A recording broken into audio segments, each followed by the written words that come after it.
My name is Colin Sampson, and I am a professional engineer. After receiving my master's degree, I continued my education and passed the professional engineer exam. After meeting all other criteria, I was licensed by the state. My specialty is water resources. It sounds impressive, but it's actually water and sewer projects. I deliver water to you and then take your crap away. I was the best in the class, and my logic and statistics professor became my guiding light. We constantly bumped heads, but I beat him in his favorite orientation problem. After that, he became my mentor and personal tutor. Anything I didn't understand was immediately cleared up with his expert advice. I graduated from the university with honors, earning my bachelor's and master's degrees. My fiancée of 4 years is Sabrina. We met at a print shop when she was an intern. The copy machine she was working on was broken, and I was making copies of some blueprints. We ran into each other a few days in a row, and I was smitten with her beautiful legs and smile. Things progressed pretty quickly, and soon we were having a conversation about an exclusive date. My father left when I was still young, and my mom remarried a few years later. It wasn't until I was a teenager that I learned that my father's infidelity had disrupted my life.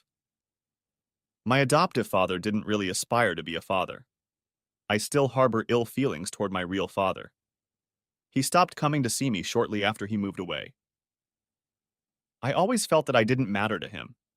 It's hard to grow up feeling unwanted. I'm certainly a walking example of someone scarred for life. I made my feelings about loyalty known. Sabrina experienced no trauma in her upbringing. Her parents and grandparents on both sides were alive and happily married. She admitted that she could not relate to my upbringing. However, she has admitted that fidelity is an absolute for her as well. Sabrina is very stubborn. It's not her way or the highway, but it's not too far off from that. I think we are a good match and that I will put her in her place if she thinks too much of herself and not enough of us. This is probably a result of her being an only child. She always gets her way from an early age, probably sees the world differently than those with siblings. Our life was solid from the beginning. Our wedding was overly lavish. I felt sorry for Sabrina's mother when it happened. What's that word? Bride? Sometimes an only child can just be a nuisance. One of our favorite pastimes is attending musicals at the Performing Arts Theater. We have season tickets. Dinner before the show, drinks and dancing afterward is a very romantic outing. We attend 8 musicals each year. I have never been an athlete, but I enjoy watching college sports. Professional sports don't really appeal to me. The Olympics are a mixed picture. I avoid the judged competitions, preferring to watch the ones that go against the clock. Sabrina has no interest in sports at all. Sabrina works at the law firm of Simpson and Haggerty. Simpson is actually Mrs. Nancy Simpson. She expects her female employees to be prim, proper, and morally outstanding. So Sabrina always tries to dress with this in mind and wears pantsuits. This does not embarrass me in the least, as men will drool over her legs. Sabrina seems to be the chosen one among the new employees. She hopes one day to be Simpson, Sampson, and Haggerty. Next chapter. No, one of Sabrina's closest high school friends is getting married. Sabrina has agreed to be one of the bridesmaids. The bride is from a very wealthy family, and the ceremony will be held in Cancun. Each member of the bridal party has been provided with round-trip airfare for 2 in a week in a timeshare. Most of the wedding party is expected to arrive on Thursday. The rehearsal dinner will take place Friday night, and the wedding will take place late Saturday night. From what Sabrina has heard, most are going to stay the entire 7 days. Sabrina has a very important trial on Monday, so we will only stay until Sunday morning. The trial will be a jury trial, but Sabrina thinks their case is so strong that they will get a verdict in their favor. At 4 a.m. Thursday morning, we locked up and headed to the airport. Our early morning flight is to DFW. We change planes 90 minutes before our flight to Cancun. Sabrina had brought a folder with her from Monday's court hearing. I didn't think those folders were supposed to leave the office? No. I need to make sure I memorize all the talking points in our answers. We've spent a fortune preparing for this case. Will you even be able to relax on this trip? Absolutely. I will plan my time so that I have plenty of time to study the trial materials. I intend to let my hair down. After a long wait for our luggage, we arrived at the resort. After checking in, we headed to the restaurant. It was an all-inclusive vacation, and we immediately started taking advantage of that. While Sabrina went to the restroom, the manager introduced himself. He simply greeted all the new guests. Good afternoon, senor. My name is Julio. I am the manager. If you need anything, feel free to ask. I feared Sabrina would bring a sample folder, so I decided to reassure myself. It's nice to meet you, Julio. I'm Colin. How's room security here? The best in the city, sir. I have 30 security cameras, and we keep records for 2 years. We have an impeccable record of protecting our clients. I can provide you with a list of all the times your door has been opened. If you have any doubts, we can review the surveillance footage. Would you like to receive a daily activity printout? That would be great. Thank you. It was nice to meet you, Julio. I think we're going to enjoy our stay. Next chapter. On Thursday evening, there was a meet and greet with all the newlyweds. There were also a few family friends who had arrived early. I hardly knew anyone. I had met a few couples at our wedding, but we never socialized with them. After dinner, the DJ started taking requests, and the dancers took the stage. There were 3 dance areas on the dance floor. The DJ and bar were centered against the back wall. To the left was the dance floor. To the right was the dance floor. In front of the DJ was the largest of the 3 dance floors. From our seat, we couldn't see the dance floor on the left. On the second floor, people were hanging over the railing watching the dancers. Sabrina and I did a few dances, and that's my limit. Dancing doesn't make me very happy. After the first slow dance of the evening, we returned to our seats. We sat through an incomplete song when a man came up to us and asked Sabrina to dance. Can I have a dance? Just the fast ones. Okay. She danced a few numbers with the man and went back to get something to drink. Another man came up and asked Sabrina to dance. Without looking at me, she accepted. I was talking about a Friday night golf game with a guy who was sitting at our table. Looking around, I didn't see Sabrina. I went up to the second floor and spotted her in the left dance area. It was a quick number and she was showing off to her partner. I saw about as much as I wanted to see and headed for the stairs. The fast song stopped and the slow song started. I paused and watched. Sabrina pulled away from her partner, but not seeing me at our table, returned to the left side of the dance area. They pressed themselves against each other and swayed. I tracked Sabrina down and gave her a puzzled look. What the hell does the lack of slow dancing mean to you? She pushed her partner away and stared at me wide-eyed. I forgot. I'm sorry. Forgot about your ass. I turned back to Sabrina. If you're not back in the room 10 seconds after me, I'm going to destroy your court file. I turned and headed for the elevator. Sabrina hurried back to our table and gathered her things. As the elevator door began to close, she shouted, "Wait!" I yelled back, 10 seconds or I'll destroy her. Use the stairs. I let the elevator door close. As I was inserting my card into the door to the stairwell opened. A panting Sabrina continued to run toward me. She managed to slam the door shut before it closed. Did you have to make a scene? Me? I have to make a scene? Since when did you become such a cheap whore? I must have had too much to drink. Sorry. Bullshit. Get out of my sight. Sabrina closed the bedroom door. I slept on the couch. Next chapter. Friday morning, we hardly spoke at all. After getting dressed, we went to the main floor and had breakfast. Less than an hour later, we were back in the room. I'm going with a group to play golf. What are you doing? I'm going with a shopping group. Will you be back by 4? We have to help set things up. I will. I'll see you later. Maybe we can have a little fun before rehearsal. Sounds good, babe. I went down to the lobby around 8:25 in the morning. We had 3 tea times at the resort field. It was a 15-minute drive from the timeshare. 11 people loaded into a van sent by the golf course. 7 guys and 2 couples. The 2 couples started first, as they were the ones who had organized this outing. On the 14th doubles tee, play picked up. Our first group was just leaving the green, and the second group was waiting for their turn. We had to wait at least 15 minutes before we resumed play. Tom, the guy I was riding in the same cart with, decided to call his wife.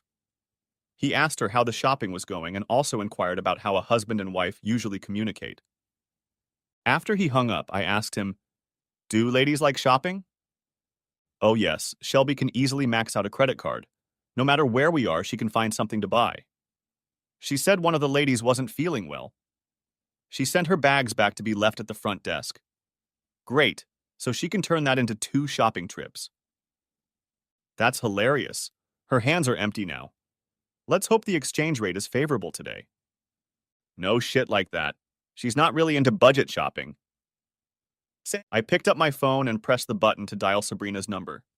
It went to messages. We were waiting in the fairway on the 18th pitch when my phone buzzed. It was Sabrina. "Hey babe, how's the shopping going?" "We just got back. I see you called." "Yeah, we got held up in the field, and I thought I'd see how the shopping was going." "I guess I didn't hear you call.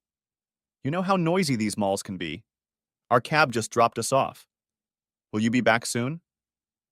"I'll be back in an hour or so. I'll see you soon." As I sat in the van heading back to the resort, a message came through on my cell phone. "Your daily room log is available at the front desk." I picked up the envelope at the front desk and joined the small herd boarding the elevator. I pulled out the report and took a quick look through it. At the first stop, I got off and walked down the stairs to the lobby. After waiting for a while, Julio walked up to the counter. "Julio, we met yesterday. I'm Colin." "Yes, senor, I remember you. Did you get the room activity report?" I held it out. It showed that my room door had been opened 3 times the night before. For today, 6:42, 7:29, 8:20, 8:45, 12:10, 12:12, 2:09, 2:10, and 2:10 again. "Julio, is it possible to review the security footage for some of these?" "Sure, Colin. Come with me. We'll watch them." In the morning, we went to breakfast, so it had to be the first 2. I left for golf just after 8, so that was the first one. I suspect Sabrina left at 8:45 to go shopping. "Let's start at 8:45. I confirm Sabrina was wearing a blouse and pants when she left. "May I see the tapes from around noon?" "Of course, sir." We watched as Sabrina handed the packages to the front desk.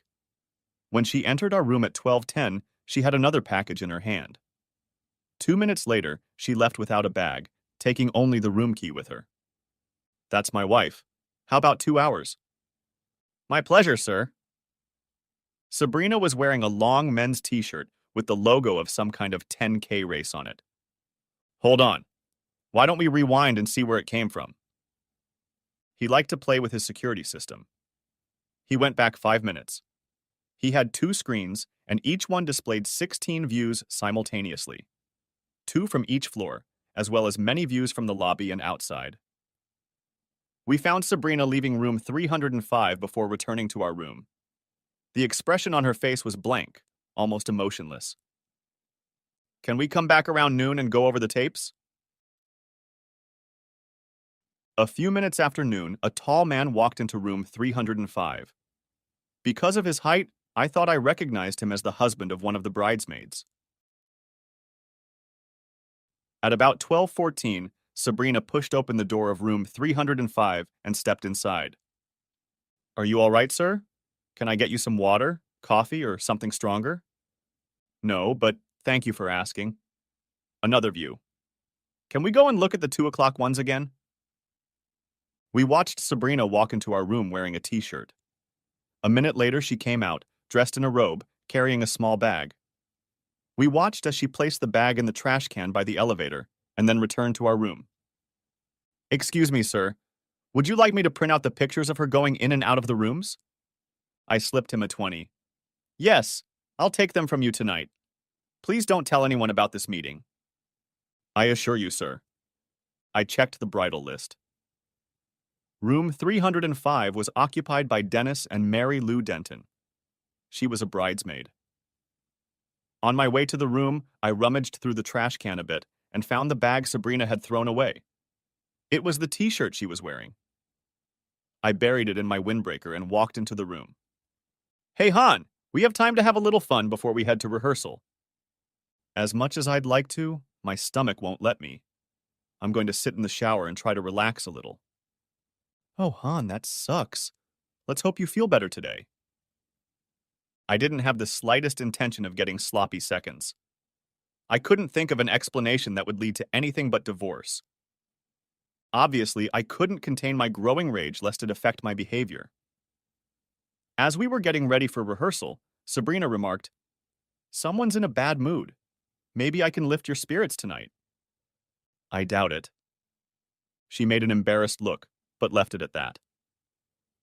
While the newlyweds were busy playing at tomorrow's wedding, I chatted with the spouses, trying to find out more about the Dentons. The only thing I was able to find out was that they both went to school with Sabrina. Most of the newlyweds and a few of their spouses went to this school. The bride and groom were no different from each other. It seemed that Sabrina and I were in the minority, having met after school. The guy I caught Sabrina dancing with was avoiding me. Like me, his wife was in the wedding party. After dinner, the DJ turned up the music. "Are you going to dance tonight, Han?"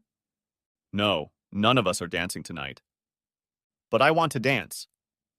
"Sorry, babe, I told you no slow dancing last night and you completely ignored me. No dancing tonight." Sabrina left our table in annoyance. She chatted with me, and I noticed she was avoiding Dennis. I didn't see her doing anything inappropriate with anyone. She was constantly checking to see if I was watching her. After avoiding me for 2 hours, she returned to our table. "Some of us are going to go to the hot tub. Do you want to go?" "We're not going. We're done for the day. Pack your things and let's go." "What's the matter with you? I'm going to the hot tub." I said, "Pack your stuff and let's go." She saw a look in my eyes that she had never seen before. It startled her. We were the center of attention. It became very quiet at our table. Sabrina picked up her purse and with a shrug, followed me to the elevator. When we got back to the room, she asked angrily, "What's your problem? What's gotten into you?" "It's not about what's gotten into me, slut. I'm just wondering how many more times you've offered me sloppy seconds. If I were you, I'd lock myself in my bedroom or risk falling off a 5th-story balcony." "Oh, God. Oh, no. How did you do that? Let me explain." I opened the sliding glass door to the balcony and looked back at Sabrina. "Shut the hell up."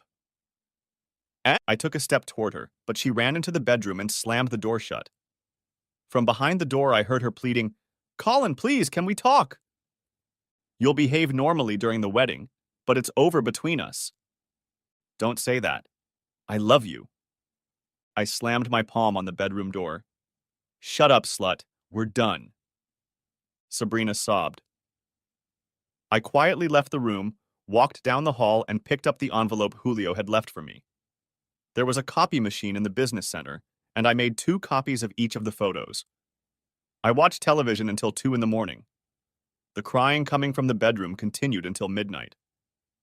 To say the atmosphere was tense on Saturday morning is putting it too mildly. Every time she started talking, I made it clear that she had better shut up. I didn't let Sabrina out of my sight as we left the room.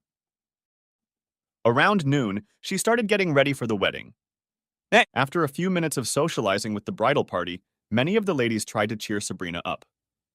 While the newlyweds went about their pre-wedding business, I stayed on the sidelines in the living room. A few spouses nonchalantly peeked in on me to see if everything was okay. I suspected Sabrina was behind it.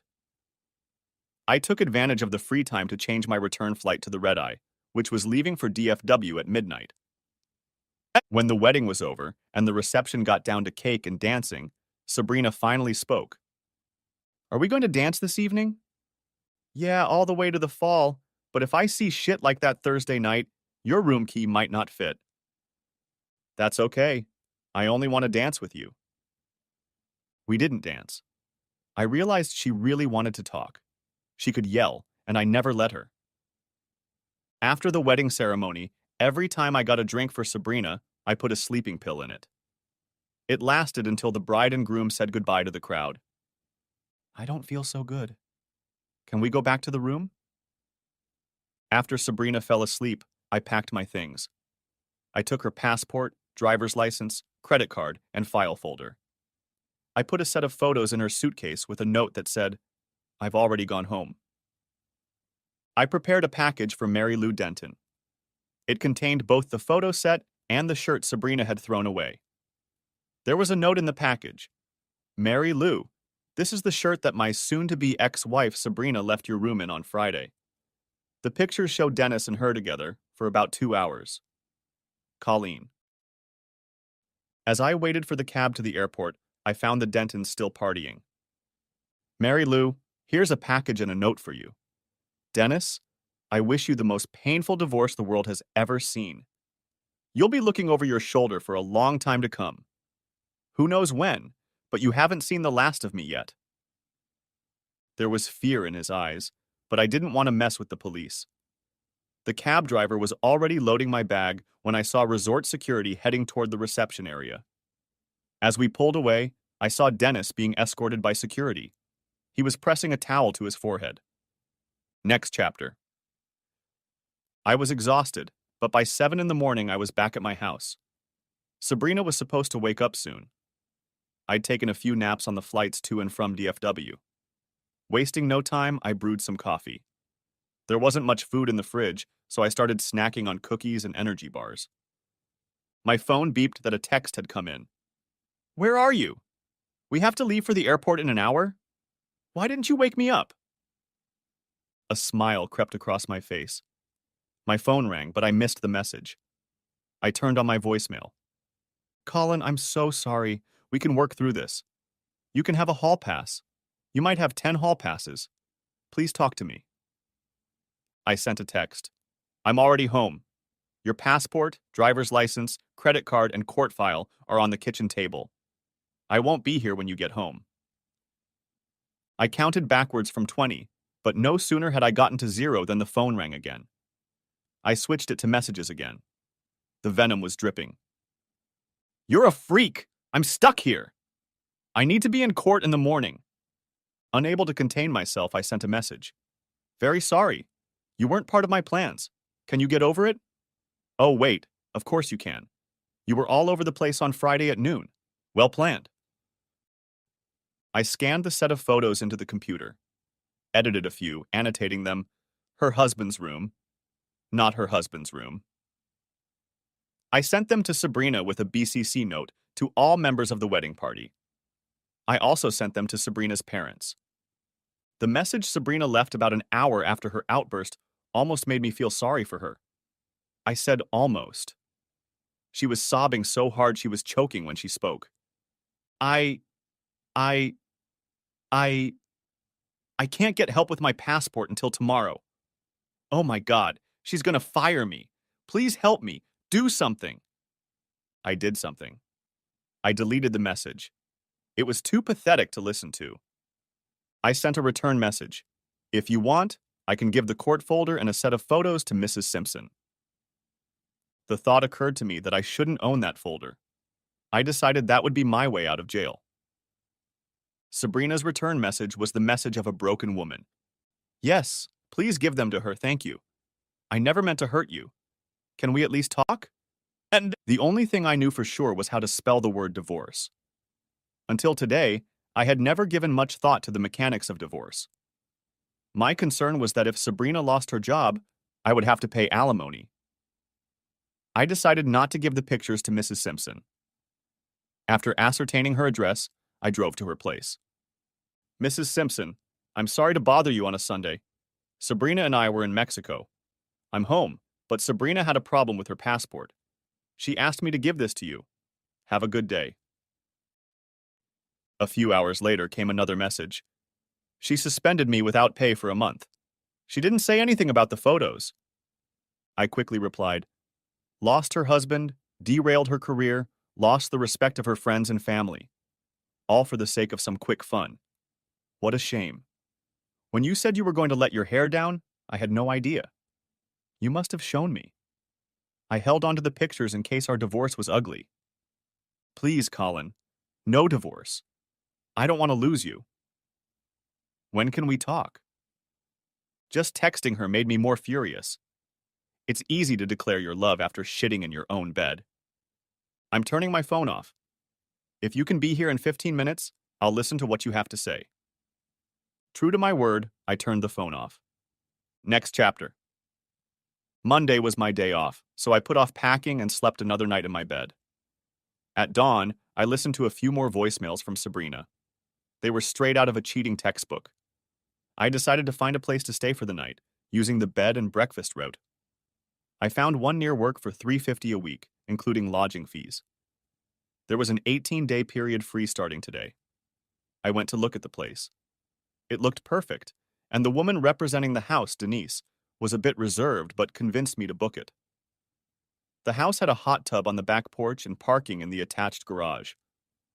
In less than an hour, I was already on site, having packed everything I needed for my upcoming stay. I found a storage unit and made a few more trips home to pick up everything I wanted. I made sure to destroy all the pictures with my image on them. It takes a special kind of woman to rent out her home to strangers. Denise and I chatted Monday night. She works out of her house and will be 50 in a couple months. Her husband, Roger, died in a car accident a few years ago. She has 2 daughters. One lives 1,000 miles away, married, and has no children. The other daughter, Carrie, lives a few miles away. She is divorced and has a 3-year-old daughter. Tuesday morning, I woke up to the smell of bacon. It was a good breakfast that Denise had made. After a long lunch, I met with the divorce attorney. He was going to file the papers quickly and serve them on Sabrina on Thursday if she was back in town. Probably straight out of the cuckolded husband handbook, I started shuffling money around. Sabrina came home Tuesday afternoon. She persistently left voice messages and sent text messages. I listened to them and texted back. You wanted to talk? Can we meet Thursday night for a drink? Yes. Where are you staying? As far away from you as possible. That silenced her. The accommodation agreement was for breakfast, but Denise seemed pleased when I agreed to have dinner with her. Whether she knew it or not, she became my counselor. I didn't expect answers from her, but I needed to get my feelings out in the open to have any chance of moving on with my life. Just having someone there to listen and ask pointed questions was very therapeutic. Wednesday night, we were joined by her neighbor, Kathleen. Kathleen is a Bible scholar and just someone with an opinion. I occasionally glanced at Denise, but she just shrugged and smiled. When Kathleen left, I said, "That was different. She's single. Her husband works overseas. He's home for 2 weeks and then he's gone for 10. I hope it wasn't too painful." Not at all. She's almost comical to listen to. She has serious problems with reality. Yes, she does. Thanks for putting up with it. Peach pie? Carrie made it. I wouldn't say no. I learned more about Denise's family. Carrie had gone through a nasty divorce. Celeste was the granddaughter and had Denise wrapped around her finger. Next chapter. Thursday night, my stomach was already cramping when I found the table where Sabrina was sitting. Hey, Colin. How are you doing? Just great. And you? Devastated. I got served today. You couldn't wait until we could talk? What's there to talk about? I don't want to know why you did what you did. For all I know, you've been doing it the whole time we've been married. You think giving me a hall pass is going to make things better? No way. I never wanted a whore as a wife, and I'm certainly not interested in having a reformed whore as a wife. It became clear in Cancun that you only care about yourself. Rules mean nothing to you. Vows don't mean a damn thing to you. So what do you want to talk about? Colin, I wasn't sure I could say what I needed to say, so I wrote you a letter. Even if we divorce, I promise you that I will do everything in my power to win your heart back. I took the letter from her trembling hand. Another man might have agreed, but he wasn't raised the way I was. I slipped the letter into my pocket. If you have any problems with the terms of your divorce, I suggest you have your attorney contact mine. Colin, please, what will we need to handle this? A time machine. When you love or loved someone, it turns you inside out when you see them suffer. I wasn't going to bring her back, but it was hard. For every please, I shook my head no.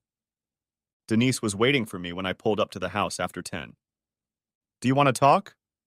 No. Wait, yeah, I don't. It hurts. The first question you have to answer honestly is this. Are you better off with her or without her? Denise offered me a hug, and I gladly accepted it. Thanks. I'll sleep on it. My stomach was in knots.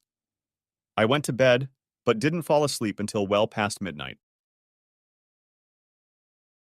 Next chapter.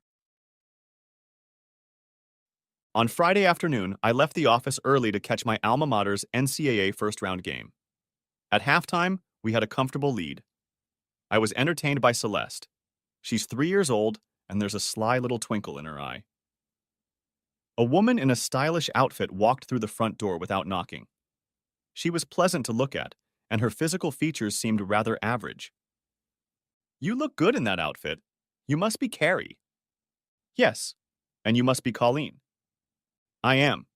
Your daughter is a little cutie and very flirty. She's very social. Mommy said you're staying another 2 weeks. Not quite 2 weeks. She has another reservation. I liked it so much I booked another 5 weeks after her next guests. What are you watching? A basketball tournament. Have a seat, the second half is about to start. No, thanks. I've never liked watching men play with their balls. I'd rather go to a show or a play. Would you like 2 tickets to the musical at the Performing Arts Theater? They're for tomorrow night at 7 p.m. You don't want them? Due to some recent events, I don't have a date. If you need them, great. Otherwise, they're gone. I found a folder of printed tickets and handed them to Carrie. She studied them for a bit and then went to find her mom. Thank you. That's very kind of you. You're welcome. Just a small thank you for your mom being so nice to me. Carrie and Denise sat in the kitchen and talked quietly for the next hour. Carrie stood in the doorway. Colin, if you don't have anything to do tomorrow night, would you like to go to the musical? It won't be a date, just 2 strangers sitting next to each other and enjoying the performance. You didn't have to ask me twice. I knew how to put the knife in Sabrina. Only if that stranger looks like you. Do you know if this stranger wants to be fed before the show? I'll be here at 5. Mom will watch Celeste. You won't be embarrassed if I increase the portion? Not at all. If you don't have another nice outfit, you can wear this one. It really looks spectacular on you. I'm not worried about me. I hope you washed your face well. Now I knew where Celeste got that sly glint in her eyes. Carrie gathered Celeste up and we said our goodbyes. Talking about something other than my job or my failing personal life was refreshing.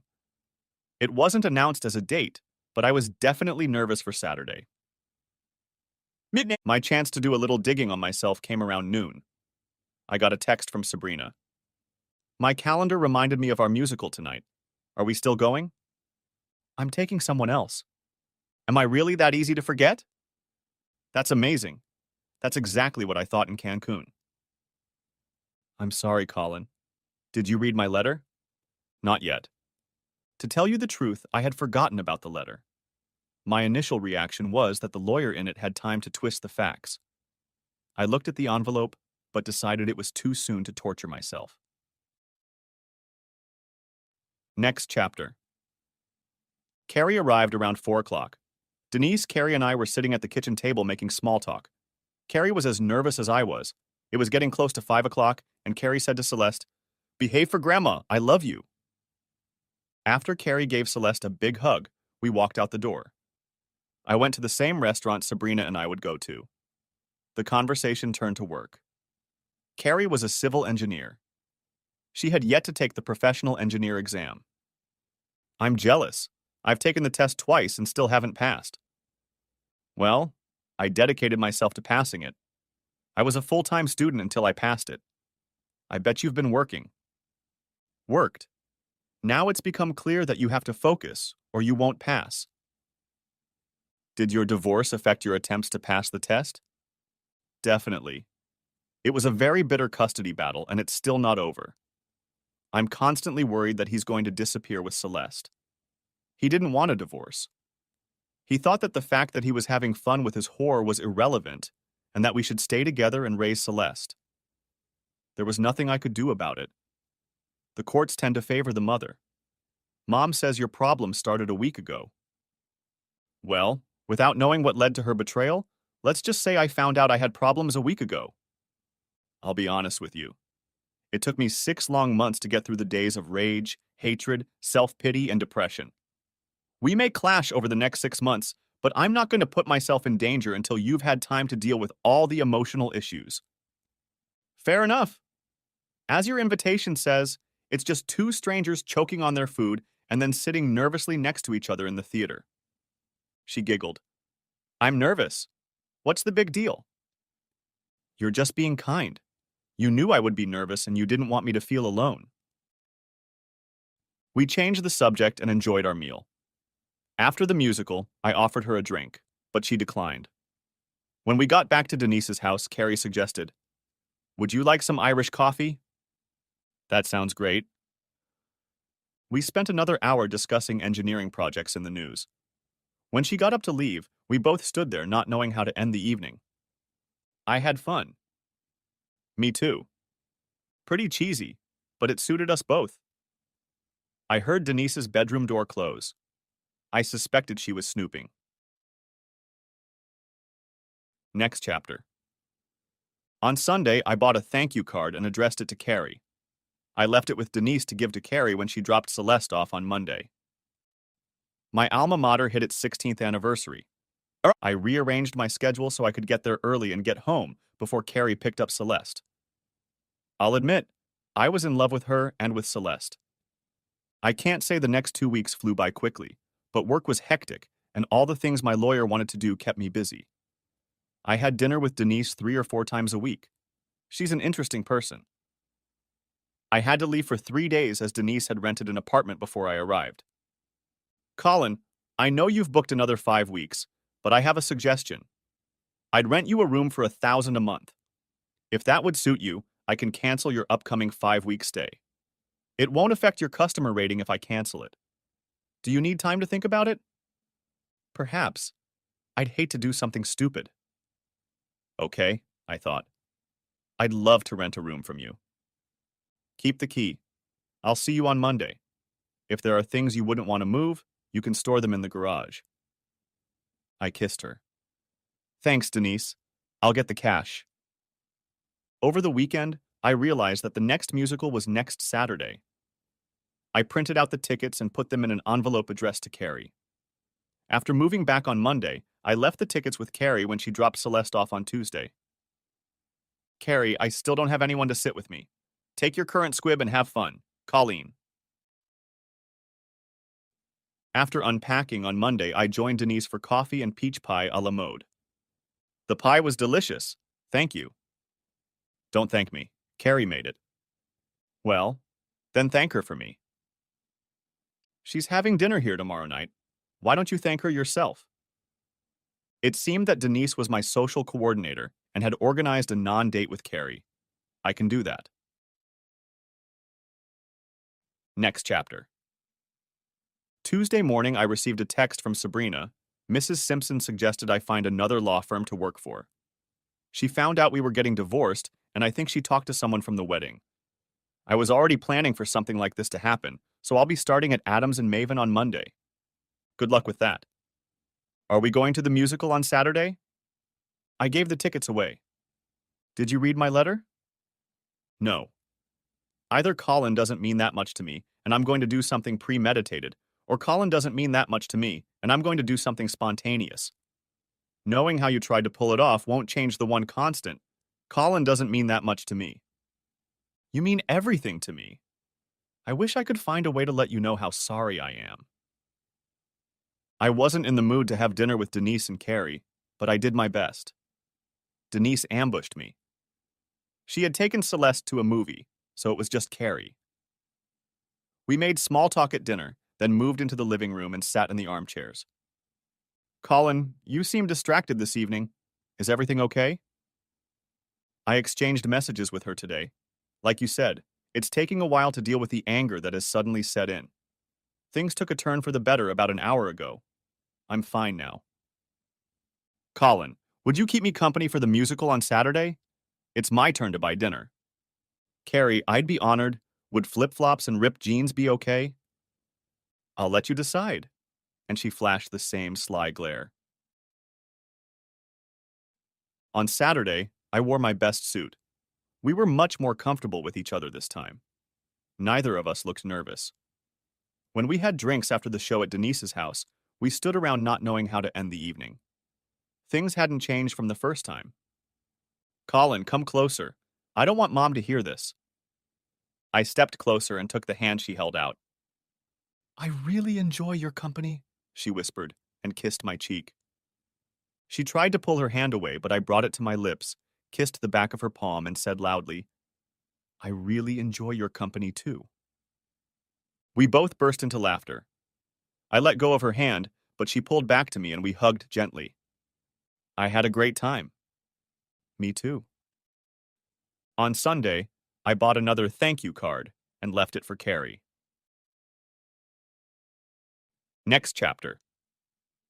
Kathleen was with Denise when I got home from work Friday afternoon. Kathleen had blessed me several times, but I was still hesitant to attend her Sunday services. It's always nice to see her leave the house. Dinner with Denise was not the usual. She seemed on edge. After having had dinner with her over a dozen times, it was quite obvious. What's bothering you, Denise? Colin, I don't mean to pry, but my curiosity takes over. What are you doing with your desires? Well, Denise, if you must know, I'd leave the front door unlocked and Kathleen would sneak in. Denise laughed uncontrollably. You're awful. God, that's hilarious. And she says she's got her eye on you. You've got everything you need. Stop it. You're bad. The thought that she might have those desires is too funny. Before I answer your question, who wants to know? Does it matter? Probably not, but I'm just curious. Are you asking about yourself because you're starting to think you have what it takes to be a cougar? Maybe the thought of having a perfectly normal-looking guy with a messy love life got your hormones working? Or maybe you went on a reconnaissance trip to someone near and dear to you. Or maybe Kathleen is too shy to make friends and asked you to plant a seed. Through a giggle. Well, that's not for Kathleen. Then let me ask you this. Roger died a few years ago. How do you deal with your urges? That's another matter. We loved each other and raised two beautiful daughters. The thought of doing it with someone else doesn't appeal to me. Maybe that will change over time, but so far it hasn't. It's not that different. I was in love, and as suddenly as a car accident, it ended. Unlike you, I have conflicting emotions. I love her, but I hate her more than I love her. She destroyed the trust that is necessary to be a couple. I will never take her back. Unfortunately, the thought of having fun with someone else does not appeal to me. That will change in time, but for now, it hasn't. Denise got up from her chair and came up behind me. She put her arms around me and laid her head next to mine. After a few moments of silence, she kissed my cheek. I assume this means you were checking me out for someone near and dear to you? She's afraid you'll find someone to fulfill your needs before she finds the courage to start a relationship. She doesn't want to miss her chance. She's still hurting from the divorce. I handed my phone to Denise. Dial her number. Handing the phone back, I listened to the call. Hello? Carrie, it's Colin. If you don't have anything to do tomorrow, would you let me take you and Celeste on a picnic? I would enjoy your company as my companion. If I thought you could find a competent babysitter for the baby on such short notice, we could continue it tonight. Denise rubbed the back of my neck. Colin, I think I'd like that. What time is it? I'll drive up to Mom's house. How about noon? Noon would be fine. I'll see you tomorrow. Good night. Good night. Denise gave me another hug and a kiss. Carrie's ringtone played on her cell phone. I'll leave you two alone. Good night, Denise. Good night, Colin. Don't forget to leave the door open for Kathleen. I will. And you leave the door open for her, too. And then she threw the book she was reading across the room at me. Stop it. Next chapter. Carrie and Celeste showed up at noon. Since I didn't have a proper car seat for Celeste, I loaded all the picnic supplies into Carrie's car, and she got behind the wheel. You can drive. I have no problem with you driving. She hit the brakes, and I reached for the dashboard. Looks like your drugs aren't working. We both giggled. I loved playing with Celeste on the playground. If I auditioned, I guess I passed that test. Several times, Carrie and I kissed and cuddled gently. That night, after Celeste told her grandmother how much fun she had, Carrie and I went on a real date. We had dinner and then went to a nightclub. Although several men asked her to dance, she turned them all down. We danced a few times, but it wasn't my thing. We spent our time imagining how each of the couples on the dance floor got to know each other. Carrie has a vivid imagination. It was a fun way to pass the time.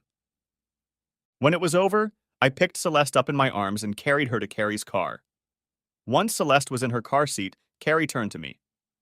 Colin, I had a great time today. Can I get a real hug and kiss this time? You didn't have to ask me twice. Down, boy.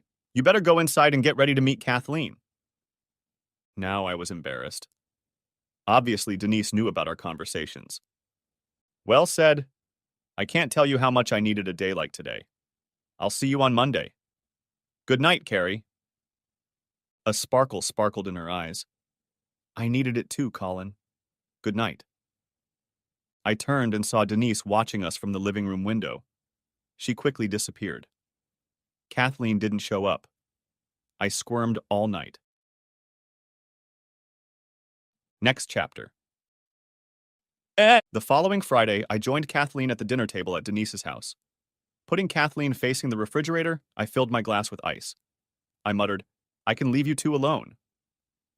Denise said loudly, Colleen, please sit down and join us.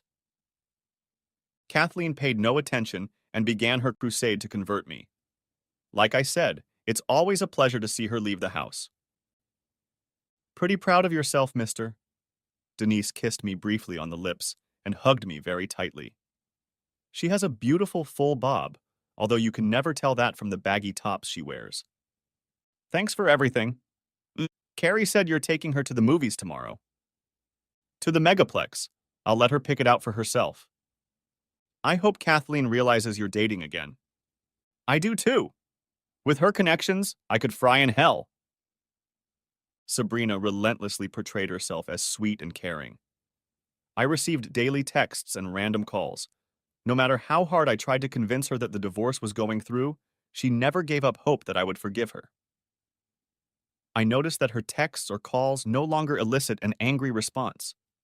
I think I had made peace with her. Denise had a small gathering for her 50th birthday. It was a Sunday afternoon. I dropped off a few gifts. On one of them, I wrote Kathleen's name, and on the others, I wrote my own. I made sure Kathleen had already left before I planted that gift. Carrie and I sat together on the couch as Denise began opening the packages. She thanked those present each time she opened a gift. When she opened my gift marked from Kathleen, she shrieked and ran out of the room, taking the box with her. A minute later, she was back in her bedroom. Colin, you're awful. I'm going to get you. Carrie looked questioningly at my smirk. Tell me, now. Inside joke. It would be better if she told you. I bought a collar that said, my bitch. The crowd dwindled down to Denise, Carrie, and me. Carrie was very curious. Spill it, Mom. What was in the bag? It's better you don't know. Nope. Tell me.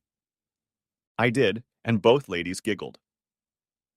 After getting cleaned up after the party, Carrie and Celeste got ready to leave. I walked them to her car. After buckling Celeste in her car seat, Carrie turned around and pulled me to her for another kiss. Would you be okay with another trip to the movies next weekend? I'd love to. Our movie nights turned into dates. We held hands, cuddled, and acted like a couple. I looked forward to our little outings. Next chapter. The divorce hearing was scheduled for Thursday. I had to stay late at work on Tuesday, so it was already 6 o'clock when I got home. Carrie and Sabrina's car met me. All I need to make this storm perfect is for Kathleen to be here too. Sabrina, this is a surprise. Carrie spoke up. Hi, honey. How was work today?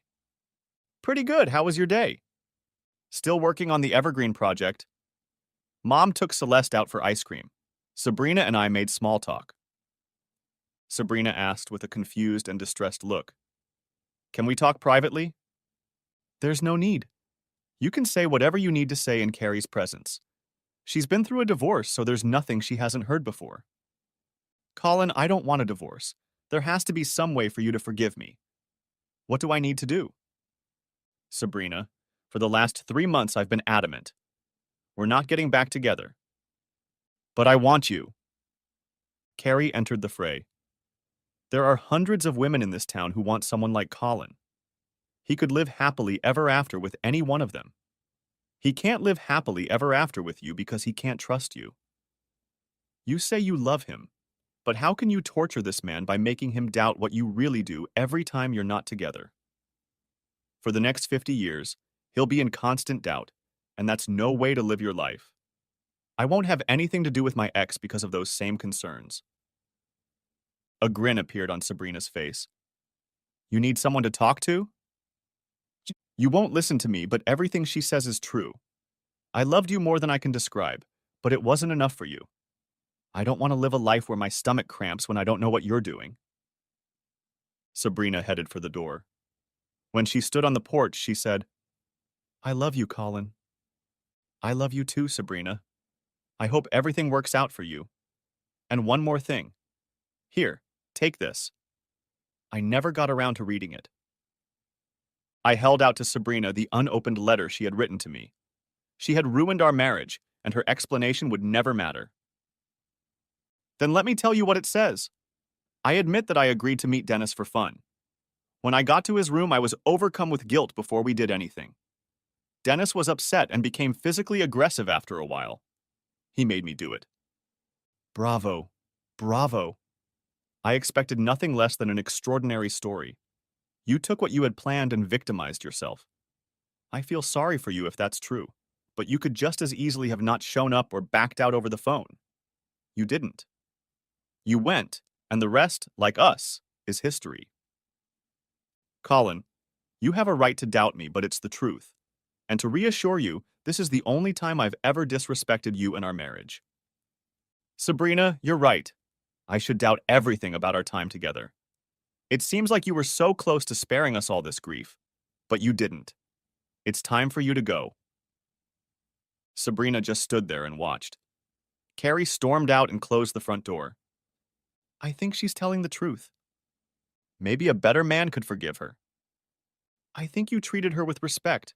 She caused her own problems. I know. How long do you say these conflicting emotions have lasted?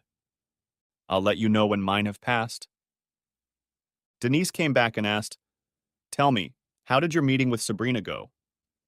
Well, Mom, I pretended to be Colin's girlfriend. It shocked her a little bit. Carrie is a great actress. You should have heard her speak. It really pissed Sabrina off. What did you say? I was just stating the facts. A lot of women would like to get Colin, but he couldn't trust her. Without trust, there is no hope for a relationship. I have to go now. I'll see you in the morning, Mom. Colin and I are going to see a movie this weekend. Can you watch Celeste? Sure, sweetie. I walked Carrie to her car. We agreed that I would arrive a few hours after Celeste fell asleep. She told me to plan on staying for a couple hours. That turned me on a little. Once inside, I made an excuse. Denise, I have a project meeting tonight, so I'll be back around midnight. You should probably lock the door so Kathleen can't sneak in. If she doesn't find me, she might go looking for you. Chuckling. You're bad. How do you feel about Sabrina? I'm over her. Tonight was exactly what I needed to move on. I'm happy for you, Colin. You know Carrie wasn't so much pretending as hoping. I made dinner tonight. It'll take about 10 minutes to heat everything up. I arrived at Carrie's house a little after 9 in the evening. We had a pretty good evening. We both had to go to work in the morning, so I got dressed. Colin, I'm not going to try to guess how this will affect us, but I needed this. Carrie, I needed it too. You were just what the doctor ordered. I'll call you tomorrow so you know I care. You better call. So I called. At lunch and after dinner. On Thursday, I sent Carrie a text when I got the news that the divorce had gone through. Want to come over tonight and celebrate? See you at 9. Later that day, I received a text from Sabrina. Can I buy you dinner and take you to a movie? Sabrina, you need to find another man to love. I hope you get counseling to overcome your self-destructive behavior. I will always love you, but I can't and don't want to live with you. Thank you for the offer, but no. Please move on with your life. Next chapter. Carrie shared how her marriage fell apart. Her husband, David, was an intern and apparently had a crush on the cutie in the lunch cart. He apparently forgot to tell her he was married. Carrie was waiting to have lunch with David when his slut peeked into his office and canceled the date. All hell broke loose. The slut made it clear that they had already had a few laughs. Colin, I have to warn you that I think David is mentally unstable.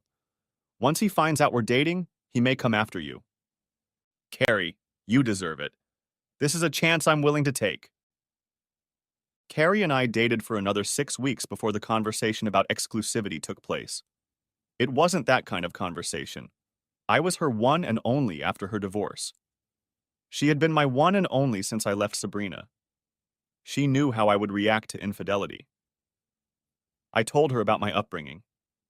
I was still renting a room from Denise since we weren't ready to live together. Kathleen was still convinced I cared about her religion. We had a contract at work that required me to do some on-site inspections. This became the first hurdle in my relationship with Carrie. Although I had no reason to doubt Carrie's commitment to our relationship, the first time I called her at night and her phone answered messages, I flipped out. I tried calling an hour later, but the phone still switched to messages. My insecurity overwhelmed me. I have issues I need to work out. She called around 10.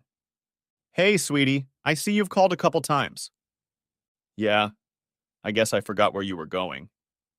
Obviously, you forgot. Remember I told you I was taking the professional engineering exam today? I remember. What time does it start? 6 o'clock. I could tell from your questions that you were worried when I didn't answer. Gotcha. How did the test go this time? Much better. My tutor knows his stuff. What time does your plane arrive? Carrie met me at the airport. We had dinner, and I found out I wasn't the only one having problems. Colin, we may be moving too fast. I trust you, but I was really worried when you only called in the evenings. Carrie, don't feel all alone. When you didn't answer that night, I suffered too. We are a pair of strangers with broken hearts. We'll have bouts of insecurity. One missed call isn't enough to ruin what I feel for you. I know we haven't said it yet, but I love you. Through tears, I love you too, Colin. After dinner, Celeste is going to spend the night with her mom. Would you like to spend another night on the road? The next day, I was worthless at work. We didn't even have a fight. Next chapter. We took our time, and the 6-month milestone came. Carrie had made a big deal out of it. In my heart, I felt like I was done with Sabrina. Life shows you can never take anything for granted. A few months later, I received an invitation to Sabrina's upcoming wedding. It was a Thursday night, and Carrie usually stayed for dinner at Denise's house. Colin, you're not yourself tonight. I can't figure out what's wrong, but you're acting out. Carrie, you know me well. I handed Carrie the invitation. She read it and handed it to Denise. Oh. Well, there you go. Facing the reality that you've been replaced. That's what she experienced when she discovered we were acting like a couple the night she came here. I think she did. It just stirred up some feelings I hadn't thought about before. Turn it over and read the back. Denise read and handed the letter to Carrie. Colin, I intend to be the most faithful and loving wife the world has ever known, Sabrina. Well, she'll be second to me.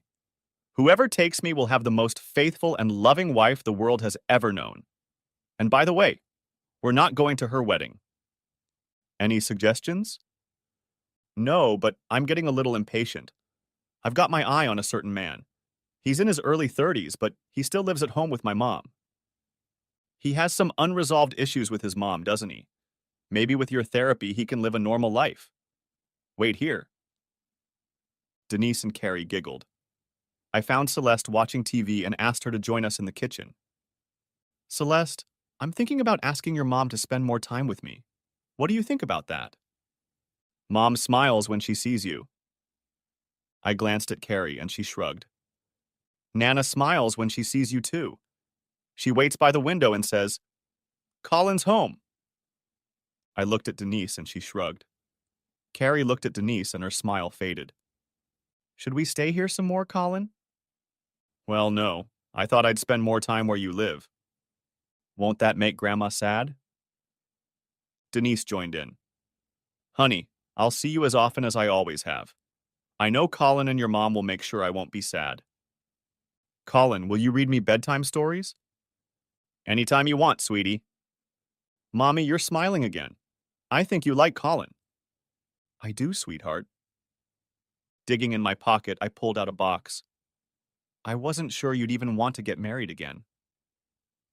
Getting down on one knee, I held out the ring box. Carrie, will you marry me? Carrie pushed me. Yes. Denise chirped. Come to the room. Celeste jumped on the pile. After the peach pie Carrie had baked, we finished the evening. Denise looked after Celeste and Carrie and I spent a few hours. Friday afternoon, Carrie and I packed up my things and loaded both cars. I'm going to miss you, Denise. Thank you for letting me out of my lease. I'm really going to miss your peach pie. Carrie slapped the back of my head. Keep acting stupid, and you might not get another one. After hugs and kisses, we drove to Carrie's house and I settled into my new surroundings. I read 2 books to Celeste for the night. Epilogue. We've both given up on the possibility of attending parties alone. We don't want the other to be bothered. That's what happens when you try to love again. As much as I wanted to send Sabrina an announcement, Carrie had the upper hand, and I rose above pettiness. I nixed any mention of a honeymoon in Mexico. Celeste was adorable as the flower girl. Carrie was beautiful and radiant in her wedding dress. Her ex-husband David is actually pleasant to be around when he takes Celeste on a weekend getaway with him. I guess when Carrie and I got married, he saved some money. Denise started renting out her room again after I moved out. I still make fun of her, saying she's practicing to be a cougar. She still flirts much more aggressively than one would expect from a mother-in-law. Kathleen still has dinner with us on Fridays at Denise's house. I still enjoy seeing her out of the house. Celeste and I are best buddies. I read her bedtime stories and she shows me how the dollhouses are set up. Carrie and I waited 2 years before expanding our family. Now Celeste has a little brother.